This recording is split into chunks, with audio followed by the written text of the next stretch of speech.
ሰንደቅ ዓላማ የኢትዮጵያውያን የጥንት ጀግንነት የአዲስ ምዕራፍ ብስራትና የነገው ተስፋ ምልክት ነው ሲሉ የወላይታ ዞን ዋና አስተዳዳሪ ረዳት ፕሮፌሰር ሳሙኤል ተሰማ ተናገሩ። በተለያዩ ተቋማትና በትምህርት ቤቶችም የተቀዛቀዘ የመጣው የሰንደቅ ዓላማ ስነ ስርዓት ሳይደበዝዝ ለቀጣይ ትውልድ እንዲሸጋገር የበኩላችን ድርሻ መወጣት አለብን ያሉት ደግሞ የወላይታ ዞን ምክር ቤት ዋና አፈ ጉባኤ ወይዘሮ ጤናዬ ትራንጎ ናቸው። ሰንደቅ ዓላማችን ለኢትዮጵያ የከፍታ ዘመን ብስራት፣ ለብሔራዊ አንድነታችን፣ ለሉዓላዊነታችንና ለኢትዮጵያ ህዳሴ በሚል መሪ ሐሳብ የወላይታ ዞን የተለያዩ ሴክተር መስሪያ ቤት ሰራተኞች ብሔራዊ የሰንደቅ ዓላማ ቀን በጋራ አክብረዋል። ለተገኝ ሰይፉ ዘገባ ውብሸት ጳውሎስ። በአረንጓዴ ቢጫና ቀይ ቀለማት የሸበረቀው የኢትዮጵያ ሰንደቅ ዓላማ የተለያዩ ብሔር ብሔረሰቦችና ህዝቦች እንዲሁም ሃይማኖቶች በእኩልነትና በአንድነት ለመኖር ያላቸውን ተስፋ የሚያንጸባርቅ ምልክት ሆኖ ለዘመናት በኢትዮጵያ ሰማይ ስር በከፍታ ሲውለበለብ ቆይቷል።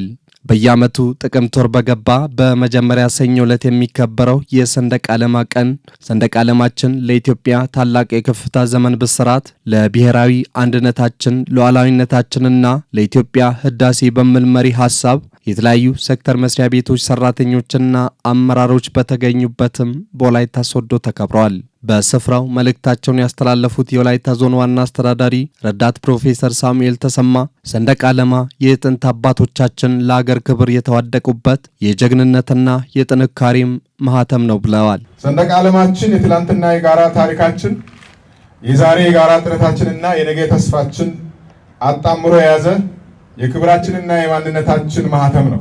ህብረ ብሔራዊ አንድነትና ዘላቂ መግባባትን የሚያጠናክር የጋራ አርማችን ነው። ኢትዮጵያ ለዜጎቹ ብቻ ሳይሆን ለሌሎች ጥቁር ህዝቦች ነጻነት ተምሳሌት የሆነ ሰንደቅ ዓላማ ያላት ወይም የሰንደቅ ዓላማ ባለቤት የሆነች ሀገር ናት። የዘንድሮ የሰንደቅ ዓላማ ቀን አከባበር ልዩ የሚያደርገው የሁሉም ዜጎቻችን አሻራ ያረፈበት የደም የላብ የእንባ ጠብታ ውጤትና የሀገራችን የማንሰራራት ብስራት የሆነው የህዳሴ ግድብ ግንባታ በተጠናቀቀበት ማግስትና ወደ ባህር በር ጉዞ በጀመርንበት ጊዜ የሚከበር በመሆኑ ልዩ ያደርገዋል። በጀግንነት የሀገር ሉዓላዊነት ለማስጠበቅና ዘላቂ ሰላም ለማስፈን ሁሉም ኢትዮጵያውያን በአንድነት የቀለሙትን ሰንደቅ ዓላማ ለጠንካራ ሀገረ መንግስት ግንባታ በመዋል ክብርና ዝናው ተጠብቆ ለቀጣይ ትውልድ እንዲሸጋገር ሁላችንም የበኩላችን ድርሻ መወጣት ይኖርብናል ብለዋል የወላይታ ዞን ምክር ቤት ዋና አፈ ጉባኤ ወይዘሮ ጤናዬ ትራንጎ። አዋጅ ቁጥር 863/2206 አንቀጽ 2 መሰረት በየዓመቱ ጥቅምት ወር መጀመሪያ ሳምንት ሰኞ ዕለት እንዲከበር በተደነገገው መሰረት በዓሉን እያከበርን 17 ዓመታትን አሳልፈናል። ዘንድሮም ሰንደቅ ዓላማችን ለኢትዮጵያ ታላቅ የከፍታ ዘመን ብስራት፣ ለብሔራዊ አንድነታችን ሉዓላዊነታችንና ለኢትዮጵያ ህዳሴ በሚል መሪ ቃል በድምቀት እንደ ሀገር እየተከበረ እኛም እንደ ዞናችን እያከበርን እንገኛለን። በዓሉን በተመለከተ በተዘጋጀ መወያያ ሰነድ ሁላችንም የተወያየንበትና በቂ ግንዛቤ ያገኘንበት ሲሆን ሰንደቅ ዓላማችንን ለጠንካራ ሀገረ መንግስት ግንባታ መጠቀም ሁላችንም ይኖርብናል። የቀደምት አባቶቻችን ደማቸውን አፍስሰው አጥንታቸውን ከስክሰው የአገር ሉዓላዊነትና ዳር ድንበር እንዳስከበሩ ሁሉ የዞኑ መንግስት ሰራተኞችና አመራሮችም ህዝብን በታማኝነት በማገልገል ለልማትና ለመልካም አስተዳደር ጥያቄዎች አፋጣኝ ምላሽን በመስጠት ጀግንነታቸውን ማሳየት እንደሚጠበቅባቸውም ነው የዞኑ ዋና አስተዳዳሪ ያሳሰቡት።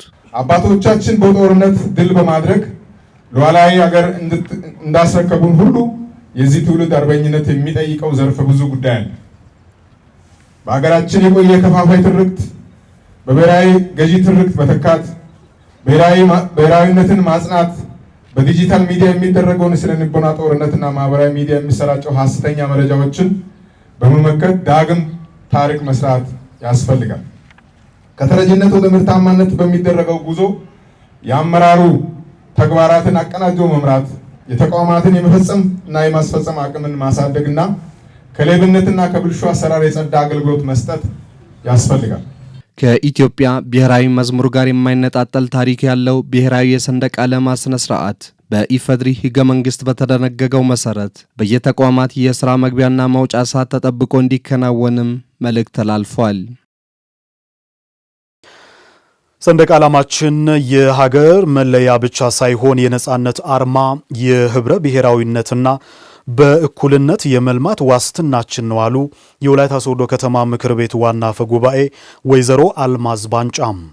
የጋራ ቤታችን የሆነችውን ኢትዮጵያ ሉዓላዊነቷ ተጠብቆ ሀብቶቿ ለምቶ ለትውልድ እንዲሸጋገር ሁሉም ዜጎች መስራት ይጠበቅባቸዋል ሲሉ የወላይታ ሶዶ ከተማ ከንቲባ ወይዘሮ ታገኝ ኃይለ ማርያም ገልጸዋል።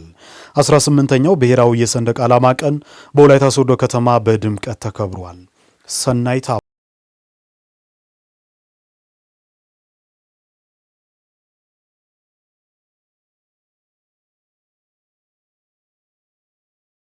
አባቶቻችን የሀገሪቱን ሀብት ለመቀራመትና ህዝቦቿን ለማንበርከክ ዘመናዊ የጦር መሳሪያ ታጥቆ ለመጡ ፋሽስቶች አሳልፎ ሳይሰጡ በህዝቦቿ አንድነት የጸናች ኢትዮጵያ ለትውልድ ማስረከብ ችሏል። ዘንድሮ ለ18ኛ ጊዜ በሚከበረው ሰንደቅ ዓላማ ቀን ባስተላለፉት መልእክት ሰንደቅ ዓላማችን የሀገር መለያ ብቻ ሳይሆን የነጻነት አርማ፣ የብሔር ብሔረሰቦች አንድነትንና እኩልነትን የሚያሳይ የመልማት ዋስትናችን ነው ሲሉ የወላይታ ሶዶ ከተማ ምክር ቤት ዋና አፈ ጉባኤ ወይዘሮ አልማዝ ባንጫ ገልጸዋል። የዘንድሮ 18ኛው ሰንደቅ ዓላማ ቀን ሰንደቅ ዓላማችን ለኢትዮጵያ ታላቅ የከፍታ ዘመን ብስራት፣ ለብሔራዊ አንድነታችን ልዑላዊነታችን፣ ለኢትዮጵያ ህዳሴ በሚል መሪ ቃል በታላቅ ድምቀት እያከበረን እንገኛለን። ሰንደቅ ዓላማ የአንድ ሀገር መለያ ብቻ ሳይሆን የልዑላዊነታችን የነጻነት አርማ፣ የሀገራችን የኢትዮጵያ ብዝሃነትን በሚገልጽና የብሔር ብሔረሰቦችና ህዝቦች አንድነትንና እኩልነትን ነጻነትን እንዲሁም የሰላም የመልማትና የፍቅር ዋስትናችን ነው። በተለያየ ጊዜ ጠላቶች ሀገራችንን ለማፍረስና የህዝቦቿ ሰላም ለማደፈረስ አልሞ ቢመጡም በማይነቃነቅ ክንድ አድዋ ላይ ድል ተጎናጽፈዋል። ይህ ጀግንነታችን ለጥቁሮች ጭምር ነጻነታቸው እንዲታወጅ ትልቁን ድርሻ የያዘ ሲሆን የጋራ ቤታችን የሆነው ኢትዮጵያ ሉዓላዊነቷ ተጠብቆ ሁሉም ተከባብሮ የሚኖርበት ሀገር መሆኗን እንደሚያሳይ የወላይታ ሶዶ ከተማ ከንቲባ ወይዘሮ ታገኝ ኃይለ ማርያም ገልጸዋል። የቀድሞ አባቶቻችን ያስረከቡት አገር አለችን። የሁላችንም የጋራ ቤታችን የሆነች ሀገራችንን በማስጠበቅ በውጤት የሉዓላዊነታችን የነጻነታችን እንደዚሁም ደግሞ የጀግንነታችን ምልክት ነው። የብሔር ብሔረሰብ የተከበረበት አገር ላይ ስላለን ይሄን እንግዲህ ይሄን ነጻነታችንን አንድነታችንን ብሔራዊ ኩራታችን የሆነውን ቀን ስናከብር አባቶቻችን ያስረከቧትን አገር ለማስቀጠል በልማቱ ደግሞ እጅ ለእጅ ተያይዘን ሁሉም ከራሱ አንድ ኢትዮጵያዊ ተደምሮ ተደማምጦ ውጤት ሲያመጣ ነው አገር ሊለማ የሚችለውና በበዓሉ የተገኙ ቀድሞ ታጋዮች ብዙዎች ደም አፍስሰው አጥንት ከስክሰው ያቀኗትን ሀገር በአሁኑ ጊዜም ዳር ድንበር ላይ ለሀገር ሰላም የሚዋደቁ በርካቶች በመሆናቸው ለሀገር አንድነትና ሰላም ሁሉም ዜጋ ዘብ መቆም ይገባል ብለዋል። የኢትዮጵያ ሕዝብ በአንድነቱና በሉዓላዊነቱ ወደ ኋላ የማይል ከመሆኑ ጋር ተያይዞ የኢትዮጵያ ሕዝብ አባቶቻችን የከፈሉበት መስዋዕት ስለሆነ በአድዋ ጦር ከዛም በፊት በኢትዮጵያ ላይ በሚመጣው ጉዳይ በየትኛውም ነገር ትከሻ ሳይሰጥ ፊት ሳይሰጥ የተዋጉበት የተዋደቁበት በዳር ድንበሮች በርካታ ሰራዊታችን ይችን ሰንደቅ ዓላማ ለማስከበር ይችን ኢትዮጵያን ለመጠበቅ የሚወርቁ የሚነሱ አሉ፣ የሚደክሙ አሉ፣ የሚሞቱ አሉ፣ የሚቆስሉ አሉ። ለዚህ ሰንደቅ ዓላማ ሲባል ነው፣ ለዚህ ሰላም ሲባል ነው። ከሁሉም ዜጋ ነው ሰላም የሚጠበቀው። በመቀጠል ህዝብ እርስ በርስ ሰላምን ሲፈልግ ነው፣ ሰላምን ሲሸምት ነው፣ ለሰላም ጥረት ሲያደርግ ነው። ህዝብ ብዙ ጀግኖች መስዋዕትነት አድርጎ ለዛሬ እቺን አገር ጠብቆ ያቆዩት በባንዲራ ነው። ባንዲራ ማለት ሀገር ነው። በጀግኖች ደግሞ ሲሆን ሰላምና ጸጥታ ፖሊስ ጋር ያለው ሀገር መከላከያ ሰራዊትም ስለ ባንዲራ ከባድ በቃ በባንዲራ የመጣ ቀልድ አናቅምኛ። በባንዲራ የመጣ ነገር ብዙ መስዋዕት ስለከፈልን ዛሬም ነገም እቺን ባንዲራችንን እናስከብራለን፣ እንጠብቃለን። አባቶች በሀገር ሉዓላዊነት ላይ ያሳዩትን አንድነትን የአሁኑ ትውልድም በተሰማራበት ሙያ ተባብሮ የስራ ባህሉን ካዳበረ ሀገራችንን ማልማት ይቻላል። የኢትዮጵያ ሰንደቅ ዓላማ በእያንዳንዱ ኢትዮጵያዊ ልብ የታተመ የሀገራዊ አንድነትንና ነጻነትን መገለጫ ታላቅ የብሔራዊ ኩራት አርማችን መሆኑ የሀገራችን ሰንደቅ ዓላማ ክብርና ተገቢውን ከፍታ አስጠብቆ ሀገራዊ ሉዓላዊነትን፣ የግዛቱ አንድነትን፣ የሀገርን የእድገት ከፍታ ማረጋገጥ ከአሁኑ ትውልድ የሚጠበቅ ሀገራዊ ኃላፊነት መሆኑን እየገለጽ ሁሉም ኢትዮጵያ ሀገራችን በዓለም ደረጃ ከፍታዋ በደንብ ተሳልጦ እንዲታይ የራሱን አስተዋጽኦ እንዲያደርግን ለማሰብም ጭምር ነው ዛሬ ላይ ያከበረን ያለነውና የቀድሞ አባቶቻችን ካስረከቡት በጀግንነት ከሚታወቁት በላይ አሁን ደግሞ በዓለም ደረጃ ተደማጭ ተወዳዳሪ እንደዚሁም ደግሞ ብዝሃታችንን በዓለም ደረጃ ከፍ ብሎ በውጤት በዲፕሎማሲ በሁሉም መስክ ውጤት እንድናመጣ የሁሉም አስተዋጽኦ ያስፈልጋልና እሱን ለማሰብም ጭምር ነው ዛሬ ያከበረን ያለነው። ኢትዮጵያ ካደጉት ሀገር ተርታ እንድትሰለፍ በሰላምና በልማት እንቅስቃሴዎች ላይ ሁሉም ዜጎች የበኩላቸውን ድርሻ ሊወጡ ይገባል።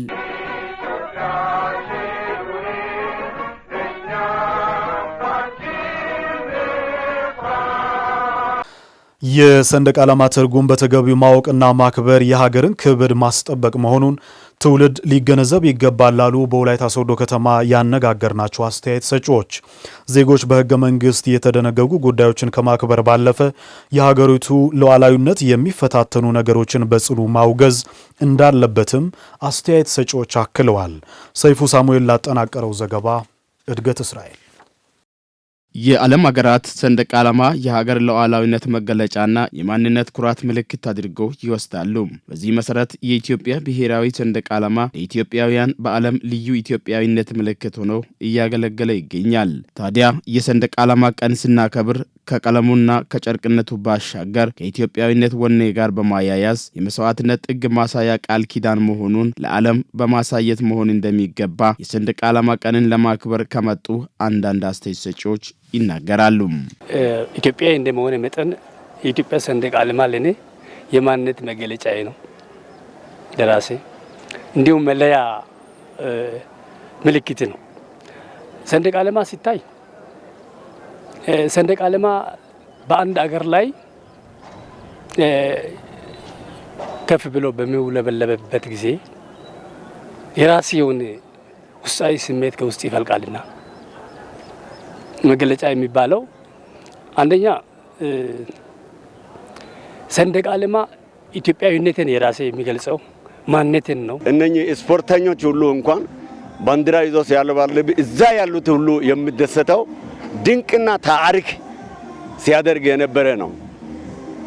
ስለዚህ እኔ በጣም ነው የሚያከብረው።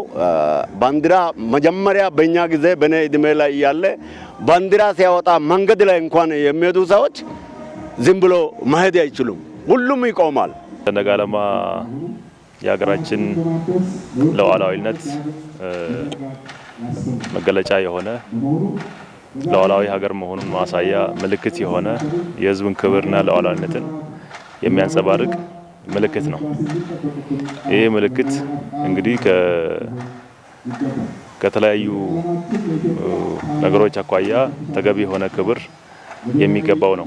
በኢፌዴሪ ሕገ መንግስት አንቀጽ 3 ከሰፈረው የሰንደቅ ዓላማ ድንጋጌ እንዲሁም በሰንደቅ ዓላማ ማሻሻያ አዋጅ ቁጥር 863/2006 መሰረት የሰንደቅ ዓላማ ቀለም መቀየር፣ መቅደድ፣ ሌላ ምልክት ማድረግ እና የመሳሰሉ ተግባራትን መፈጸም በሕግ እንደሚያስቀጣ በዝርዝር አስቀምጠዋልና ዜጎች ይህንን ማወቅ አለባቸው ተብለዋል። በእርግጥ አሁን ሰንደቅ ዓላማ በአገሪቱ እንግዲህ ስልጣን በሰጠቻቸው በምክር ቤት ጸድቆ ታውጆ ወደ ታች ከሚወርደው ከመመሪያ ውጪ ሊጨመር ሊያንስ አይገባም። በዋናነት በቅድሚያ ይሄ ምንድነው ውስጥ ላይ ሌላ ነገር የተጨመረበት ጽሑፍ የተለጠፈበት እንዲሁም ደግሞ የተቀደደ ሌላ ነገር በቃ በዚህ በአዋጅ ውስጥ ተደንግጎ ከወጣው ውጪ ተጠቅሞ መገኘት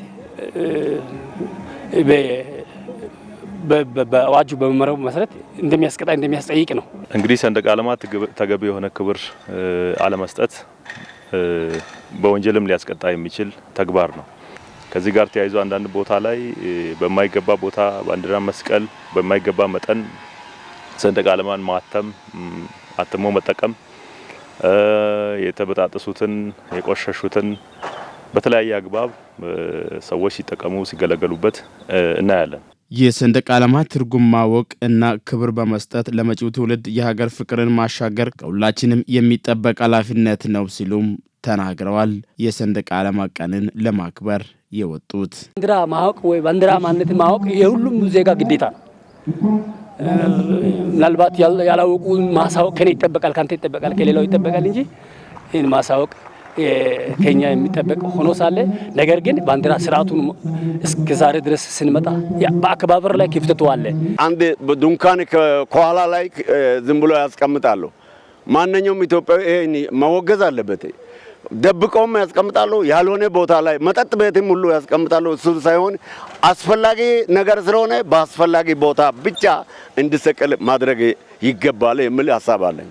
ሰንደቅ ዓላማ በሚሰቀልበት ጊዜ ደግሞ በተመሳሳይ ክብር ሊሰጡ ይገባል፣ ሌላው መራያ ሊሆኑ ይገባሉ። ስለዚህ ይሄን ከማድረግ አኳያ ያሉ ጉድለቶችን ሁሉም ዜጋ ሊያርም ይገባል። በተለይ ደግሞ ሕግን ለማስፈጸም በሕግ ኃላፊነት የተሰጣቸው ተቋማት ባንዲራ ተገቢ የሆነ ክብር ማግኘቱን ሁሉም ዜጋ እንዲያውቁ ማድረግና ተጠያቂነትን የሚያስከተል ስራዎችን መስራት ያስፈልጋል። በሰንደቅ ዓላማ አዋጅ ስር የተደነገጉ ደንቦችን በአግባቡ በማከናወን ለሰንደቅ ዓላማው የሚገባውን ክብር መስጠት ከሁሉም ኢትዮጵያዊ የሚጠበቅ ግዴታ ነው። በሴቶችና ህጻናት ላይ የሚደርሱ ጥቃቶችን ለመከላከልና አፋጣኝ ምላሽ ለመስጠት ታቅዶ እየተሰራ እንደሆነ የወላይታ ሶዶ ከተማ ሴቶችና ህጻናት ጉዳይ መምሪያ አስታወቀም። በተለይም ህገወጥ የህጻናት አዘዋዋሪዎችና ጥቃት አድራሾች ላይ ህጋዊ እርምጃ ለመውሰድ ቅንጅታዊ ስራ ሊጠናከር እንደሚገባ ባለድርሻ አካላት ተናግረዋል። በዘርፉ በተሰሩ ስራዎች ላይ ከባለድርሻ አካላት ጋር በተደረገ ውይይት ላይ የተነሱ ሀሳቦች ባልደረባችን አማኑኤል ጃጊሶ አጠናቅሯቸዋል። እንደኛ ከተማ የመጀመሪያው ነገር ደህንነት እንዲረጋገጥ ማድረግ ነው። ኢኮኖሚ ላይ እንዲጎለብቱ ማድረግ ነው። ለህፃናት ከቤተሰብ አካባቢ መራቅ የኢኮኖሚ ችግር ነው። ዝውውር እንዲኖር የሚያደርገው ጎዳና ላይ እንዲወጡ የሚያደርገው ለተለያዩ ጥቃቶች ተጋላጭ የሚያደርገው የኢኮኖሚ ችግር ነው። ስለዚህ ኢኮኖሚ ችግር ላይ አቅዶ መስራት ነውና ከዚህ አንፃር ተቋማችን በስፋት ከባለድርሻ አካላት ጋር የሚሰሩ ስራዎች አሉ። ሌላው ተጋላጭነትን ለመቀነስ በርከት ያሉ ስራዎችን እንሰራለን። አንዱ ችግሩ ከመድረሱ በፊት ግንዛቤ መፍጠር ነው። በሌላ በኩል ደግሞ ችግር ከደረሰ በኋላ የህግ ውሳኔ እንዲያገኝ ከሚደረጉ ድጋፎች አንፃር የሚሰሩ ስራዎች አሉ። በትንሹ ከ5 ዓመት ተነስቶ እስከ እድሜ ልክ ፍርድ ውሳኔ የተሰጠበት እጅግ በጣም የፍትህ ተቋማትንም ጥንካሬ እያየን የመጣንበት ነው። ሰራተኛና አሰሪ የሚያገናኙ ኤጀንሲዎች አሉ። ከኤጀንሲዎች አንፃር እንግዲህ እንደ ከተማ 8 ኤጀንሲዎች ናቸው በህጋዊ ደረጃ ፈቃድ አውጥቶ ቢሮ ከፍተው ስራ ላይ ያሉ 8 ኤጀንሲዎች ናቸው። ከዛ ባለፈ ግን ህገወጥ ኤጀንሲዎች ደግሞ ፈቃድ ያላገኙ ህጋዊ ያልሆኑ ደላላዎች አሉ። ኤጀንሲ በራሱ ተቋም ውስጥ በግቢው በስራ ቦታው ነው ተቀብሎ ማስተናገድ ያለበት። ከዛ ባለፈ ግን አልፎ እስከ መናኸሪያ ድረስ የሚመጡ ከተቋማቸው ውጪ የሚንቀሳቀሱ ከህገወጥ ደላላዎች ጋር የሚቀናጁ ኤጀንሲዎች እንዳሉ እንደኛ ተቋም ደርሰንበታል። ማስጠንቀቂያ ደብዳቤ ጽፈናል።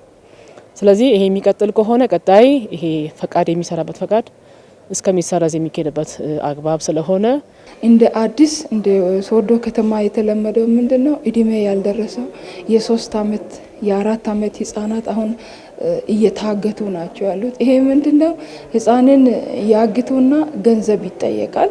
እንደ አዲስ መልክ ነው ከተማ ውስጥ የተጀመረው። ከዚህ ጋር ተያይዞ አጋቾቹንም የጠፉ ህፃናትንም ጭምር እያገኘን አጋቾች ላይ ህጋዊ ጥልቀት ያለው ምርመራ ከአቃቤ ህግ ጋር በመሆን አጣርተን የህግ ውሳኔ እንዲያገኙ የማድረግ ስራ እንደ ከተማችን ሰርተናል። እንደ ሶዶ ከተማ ትራንስፖርት እኛ እየሰራን ያለንባቸው ጉዳዮች አሉ።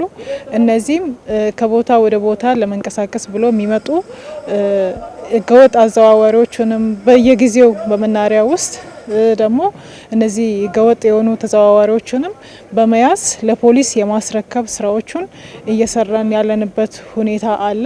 በተጨማሪ ደግሞ የተለያዩ ሚዲያዎች እኛ ጋር ያሉ ግቢ ውስጥ ያን በዛ ላይ ደግሞ የግንዛቤ ግንዛቤዎችንም ለመፍጠር እየሰራን ያለንበት ሁኔታ አለ። ህገወጥ ህጻናትን ሲያዛወሩ የተገኙ አዛዋሪዎች ተይዘው ህጋዊ እርምጃ ያለ መውሰድ፣ ይህም ደግሞ አንዱ የሚታየው በከፍተኛ ፍርድ ቤት ስለሆነ ውሳኔ ከመስጠት አንጻር ችግሮች አሉ።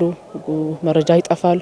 ህጻናት ደግሞ በሂደት በከማቆያ የሚጠፉበት ሂደት ስላለ ከዚህ ከአዛዋሪዎች ጋር ተያይዞ ያሉ ጉዳዮች መንግስት እየሰራ ቢሆንም ግን ውሳኔ ቶሎ ከመስጠት አንጻር ችግሮች እያሉ ስለሆኑ ይሄ ቀጣይ በጋራ ተቀናጅተን ከሰራን ሊፈታ የሚገባ ጉዳይ መሆኑን ልገልጽ እፈልጋለሁ። ችግር የሆነ ነገር ምንድነው? አንዳንዴ ከሕክምና ማስረጃ ጋር ተያይዞ ችግሮች አሉ።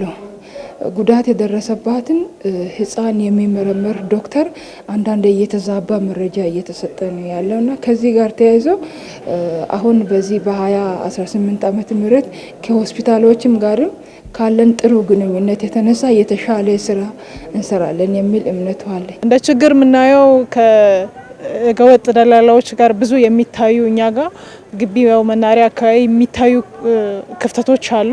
እነዚህን ለማረም ደግሞ ተቋም የራሱን ስራ መስራት ካለበት እየሰራ በተጨማሪ ሴቶችና ህጻናትም ትራንስፖርትም አንድ ላይ ሰራተኛና ማህበራዊም አንድ ላይ ተቀናጅቶ ስራ የመስራት ኃላፊነቱን ተከፋፍሎ ወስዶ መስራት እንዳለበት ለማሳሰብ እወዳለሁ። እኔም የራሴን ድርሻ እወስዳለሁ። ህብረተሰቡ ጋር ያሉ ያስተሳሰብ ያልተቀረፉ ችግሮች አሉ። ልጆችን በተለያየ መልክ ለስራ እድሜያቸው ያልደረሱ ህጻናትን ለስራ አሳልፎ የሚሰጡ በህገወጥ ዝውውር ላይ ተሳትፎ የሚያደርጉ ቤተሰቦች እንዳሉ፣ አንዳንዱ ካለማወቅም አንዳንዱ ከድህነትም የተነሳ መፍትሄ አድርጎ የህጻናትን ጉልበት የሚጠቀሙ ብዝበዛው ላይ የሚሳተፉ ወላጆች እንዳሉ በራሳችን ጊዜ ያገኘነው ስላለ ማህበረሰቡ የትኛውም ያክል ችግር ሊኖር ይችላል፣ ረሃብ ሊኖር ይችላል፣ ድህነት ሊኖር ይችላል። ግን ለድህነት መወጣጫ በር አድርገን ልጆችን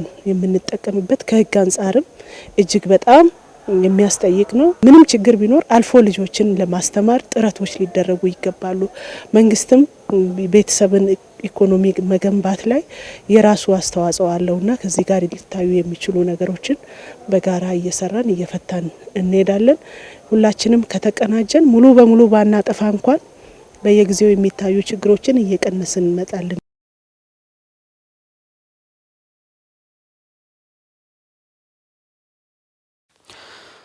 እንቀጥላለን። ወደ ሌላኛው ባጫጭር ወደምንመለከተው ጉዳይ ስናልፍ የቆመውን መኪና የሰረቀውን ተከሳሽ 4 ዓመት ከ5 ወር ጽኑ እስራት እንዲቀጣ መወሰኑን የወላይታ ሶዶ ከተማ ፍርድ ቤት አስታወቀም። በቀን 27 አንደኛ ወር 2018 ዓ.ም መኪናውን ሲያሽከረክሩ የነበሩት ሲሳይ ግዛው ረጅም መንገድ ተጉዞ በመምጣት ራት ለመብላት ያቆሙትን መኪናቸውን ሰርቆ ሊያመልጥ ያሰበው ግለሰብ አሳቻ ሁኔታ ተጠቅሞ መኪናውን አሽከርክሮ ለመውሰድ ሲሞክር መያዙን ተናግረዋል። እዚህ ግሪንላንድ አጼ ሆቴል ቤት ፊት ለፊት ነበርና ያው መኪናው ስለሚሰራ ረጅም ኪሎ ሜትር ስለመጣ የግድ ዘይቶቹ መመለስ አለባቸው ሙቀት እና እሱን አድርገን ፊት ለፊት ራት እየበላን እያለ 10 ደቂቃ ነው።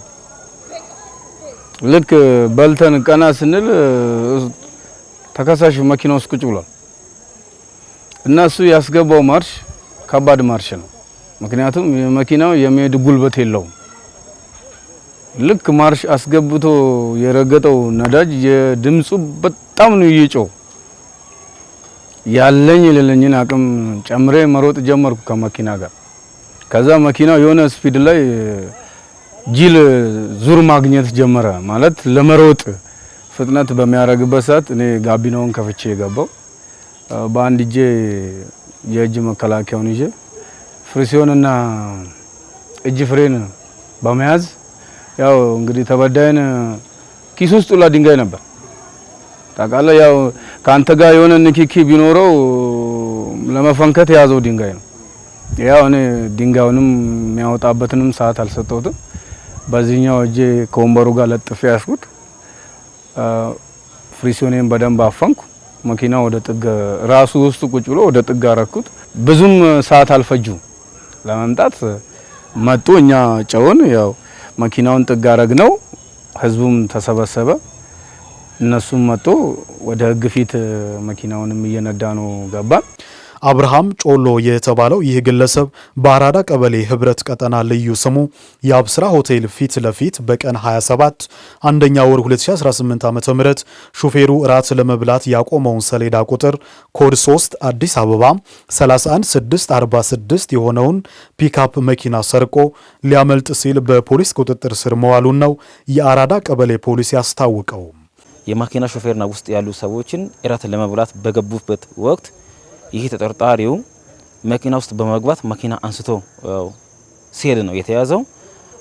ተይዞ በሳቱ ስራ ላይ የነበሩ ፖሊሶች የአካባቢ ሰዎች ጋር በመሆን ተጠርጣሪው ይዘን መዝገቡን በአፋጣኝ በመስራት አቃቤ ሕግ መዝገቡን ከላከም በኋላ አቃቤ ሕግም ክስ መስርቶ ዛሬ በዋለው ችሎት ላይ ተጠርጣሪው ጥፋተኛ ተብሎ ውሳኔ አግኝቷል። ያገኘውም 4 ዓመት ከ5 ወር ጽኑ ስራ ስለሆነ ተጠርጣሪው የተጠረጠረበት ወንጀል ስርቆት እጅ ከፍንጅ ሲሆን ቢያንስ ተጠርጣሪው ያስተምራል፣ ሌሎችንም ትምህርት ይሆናል ብዬ አስባለሁ። ይሄ ሌባው እንግዲህ አብርሃም ጮሎ የሚባለው ግለሰብ ገብቶ ቢያንስ የለም የሚባል 1-2 እስከ 300 ሜትር ከነዳ በኋላ እንግዲህ ፕሮሶኑ አፍኖ መኪናው ኢምቤስሪ ግለሰቡ ኦሮጦ ደርሶ ውከት ሲፈጥር እኛም ቦታው ላይ ደርሰን ልጁን አባርን ይዘን እጅግ ፈንጅ ይዘን ወደ ጣቢያ ቅርበና ጣቢያ አራዳ ክፍለ ከተማ ቀበሌ እንግዲህ አዛዥና መርማሪው አየር ላይ እንግዲህ ወንጀሉ እጅግ ፈንጅ መሆኑን አውቆ እንግዲህ አፋጣኝ እርምጃ ወስዶ ዛሬው ቀን እንግዲህ ውሳኔው ተሰጥቷል። ከምሽቱ 5 ሰዓት አካባቢ በአራዳ ቀበሌ በህብረት ቀጠና ልዩ ስሙ ግሪንላንድ ሆቴል ፊት ለፊት ላይ ተከሳሽ ውሳኔ ያገኘው ተከሳሽ አብርሃም ጮሎ የተባለው መኪናውን ማቆሙን ካረጋገጠ በኋላ ሹፌሩ ቤት ገብቶ እራት አዞ ውጪ ላይ ቁጭ ብሎ ያለ ዘሎ መኪና ውስጥ ይገባል። ገብቶ ወዲያው መኪናውን አሁን ቁልፉን ይዛ ስላለ እንዲቀሰቀዝ ነው። መኪናው ብዙ ኪሎ ሜትር ተነዶ ስለመጣ ለተፈታዩ ሹፌሩ ይጮሃል። አጋጣሚ ስራ ላይ የነበሩ ፖሊስ አባላትና አጋዣሎች ከኛ ጋር አብሮ ሰዓት ተካፍሎ ይሰራሉ። ከዛ ጩኸቱን ሰምቶ ይመጣሉ። ከዛ ሲመጡ ቀጥታ ወደ ታች መኪናው እየነዳ ነው። አሁን መንገድ ላይ ህዝቡም አለ፣ ሌላው አጋዥ አለ፣ ፖሊስ አለ። ወጣና መኪናው ሲያቆም ለመሮጥ ሮጦ ለማለት ይሞክራል። ከዛ እዛ ይቦቶ እጅግ ፍንጅ ያዘን። በመሆኑም ጉዳዩን ሲያጣራ የነበረው የሶዶ ከተማ መጀመሪያ ደረጃ ፍርድ ቤት በቀን 29 አንደኛ ወር 2018 ዓ.ም በዋለው ችሎት ግለሰቡ ላይ የ4 ዓመት ከ5 ወር ጽኑ እስራት መቀጣቱን የገለጹት የፍርድ ቤቱ ፕሬዝዳንት አቶ አስራት ቦንዶሬ ፍርድ ቤቱ አፋጣኝና አስተማሪ ውሳኔ መስጠቱን አስረድተዋል። ከዙ ወደ ፍርድ ቤት ከቀረበ በኋላ እጅግ ከፍንጅ የሆኑ ጉዳዮችን ሌሎቹንም ጉዳዮች ፍርድ ቤት ከቀረቡ በኋላ ወዲያውኑ ውሳኔ ተሰጥቶበት እዛው በችሎቱ ትዕዛዝ ተሰጥቶበት ለህብረተሰቡ የሚመለሱበት አሰራር የዘረጋን ስለሆነ ክስተቶቹ ከተከሰቱ ፍርድ ቤት የመጡ ጉዳዮች ንብረቶች በኤግዚቢትነት የተያዙት ወደ ኋላ አይመለስም የሚል ስጋት ሳይኖርባቸው አምነታ ኖሮባቸው ከዚህ በፊት የነበሩ የተንሸራሸሩ ነገሮች በሙሉ ተስተካክለው አሁን ወደ መደበኛው አሰራር የተመለሰበት ስለሆነ ለህብረተሰቡ ማስተላለፈው መልእክት ምንድነው? ስጋት አይግባባችሁ። በመጨረሻም የከተማው ፖሊስ ከፍትህ ተቋማት ጋር በመቀናጀት ወንጀለኞች ወዲያውኑ ፍርድ እንዲያገኙ የማመቻቸት ስራ ተጠናክሮ እንደሚቀጥልም ተመላክቷል። ዘገባው የባልደረባችን ተመስገን አበበ ነው።